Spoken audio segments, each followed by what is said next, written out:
Assalamualaikum warahmatullahi wabarakatuh. Saya Laisa Putri, kelas 12 IPA 3, ingin menyelesaikan tugas praktek bahasa Indonesia, yaitu menyampaikan sinopsis novel Gadis Pantai. Novel Gadis Pantai ditulis oleh Pramudia Anantatur, diterbitkan oleh Hasta Mitra dengan jumlah halaman 231 halaman dengan ISBN 978979997311272. Gadis Pantai adalah novel sastra karya Pramudia Anantatur, dan novel ini pertama kali dibukukan oleh Hasta Mitra pada tahun 1987 dan lalu dilarang oleh Jaksa Agung di tahun yang sama dengan alasan buku-buku itu menyebarkan Marxisme, Leninisme yang terlarang. Lalu pada tahun 2000, Hasta Mitra kembali meluncurkan novel ini dalam edisi pembebasan.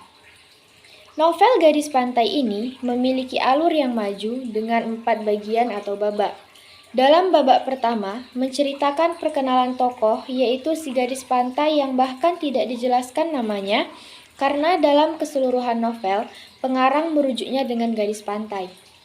Di awal babak pertama, gadis pantai diperkenalkan sebagai gadis berusia 14 tahun dengan kulit langsat, tubuh kecil yang mungil, dan mata agak sipit, yang menjadikannya bunga kampung nelayan. Gadis pantai dinikahkan dengan bendoro atau priai yang tinggal di kota Rembang. Dalam babak ini juga digambarkan karakter dari gadis pantai yang pada paruh awal babak diliputi ketakutan dan ketidaktahuan karena tiba-tiba berada di lingkungan baru dan juga gelar baru, yaitu Mas Nganten. Lalu dalam pertengahan babak, kita akan mengetahui jika gadis pantai memiliki karakter yang serba ingin tahu, karena ia memiliki banyak sekali pertanyaan kepada mboknya atau pelayan yang bertugas melayaninya. Dan gadis pantai seiringan dengan babak ini sangat menyayangi pelayannya, karena menurut gadis pantai hanya mboknya yang menemaninya, dan mboknya juga memiliki banyak cerita yang menjadi penghantar tidur gadis pantai.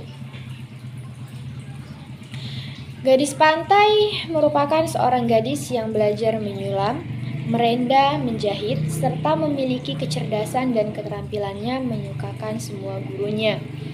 Lalu pada babak kedua, setelah setahun gadis pantai menjadi istri dari Bendoro, gadis pantai yang semula pada awalnya sangat takut kepada Bendoro, kini gadis pantai mendapati dirinya merindukan suaminya yang memiliki banyak pekerjaan di luar.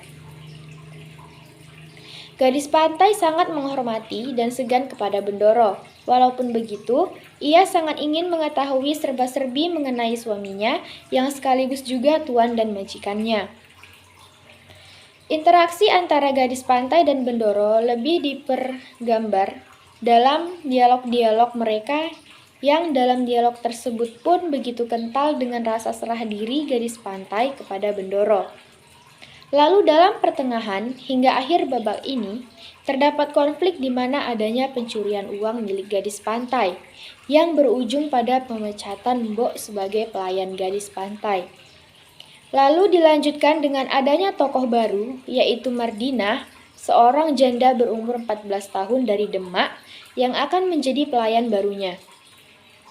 Merasa berasal dari kota dan gadis pantai hanya berasal dari desa, Mardinah kerap bertindak seakan ia lebih tinggi dan tidak menghormati gadis pantai yang adalah istri dari Bendoronya.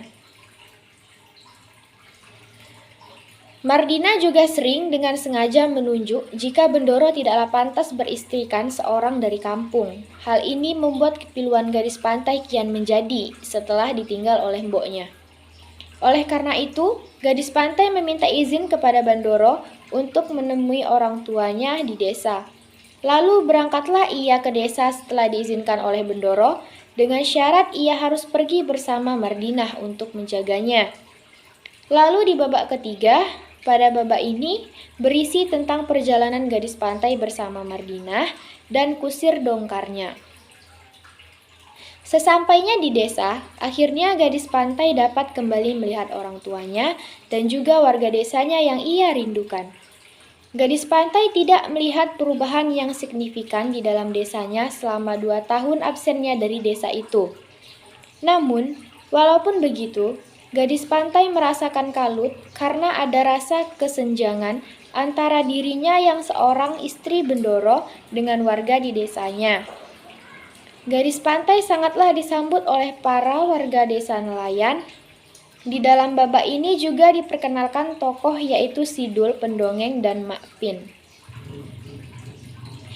Dalam pertengahan babak ini, hadirlah konflik yang baru, di mana Mardina merupakan orang suruhan Bendoro Demak yang ditugaskan untuk membunuh gadis pantai agar Bendoro memiliki istri baru.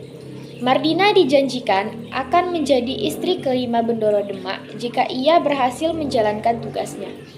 Namun perlakuan buruknya diketahui oleh warga desa sehingga ia dinikahkan dengan Sidul pendongeng sebagai hukuman dan dia tidak bisa kembali ke kota. Lalu pada babak keempat, akhirnya gadis pantai kembali lagi ke kediaman Bendoro. Didengarnya mengenai pembajakan di desa nelayan. Gadis pantai yang diminta untuk merahasiakan kejadian ini dari Bendoro menjadi kalut dan terpaksa berbohong kepada Bendoro. Dan dari sinilah hubungan mereka yang sudah dari sananya tidak terjalin dengan baik menjadi kian merenggang. Lalu akhirnya gadis pantai mengandung. Dalam masa mengandungnya, ia diliputi rasa malu dan gelisah. Ia merasa malu karena tidak ada wanita hamil di desanya yang sepertinya, yang menghabiskan 3 bulan mendekam di dalam kamar, dan juga ia selalu diamuk rasa rindu kepada suaminya. Namun gadis pantai juga menyadari jika dirinya hanyalah seorang budak sahaya yang bahkan Bendoronya sudah sangat jarang ada di rumah. Lalu gadis pantai melahirkan anak perempuan yang tentu tidak disambut terlalu baik oleh Bendoronya.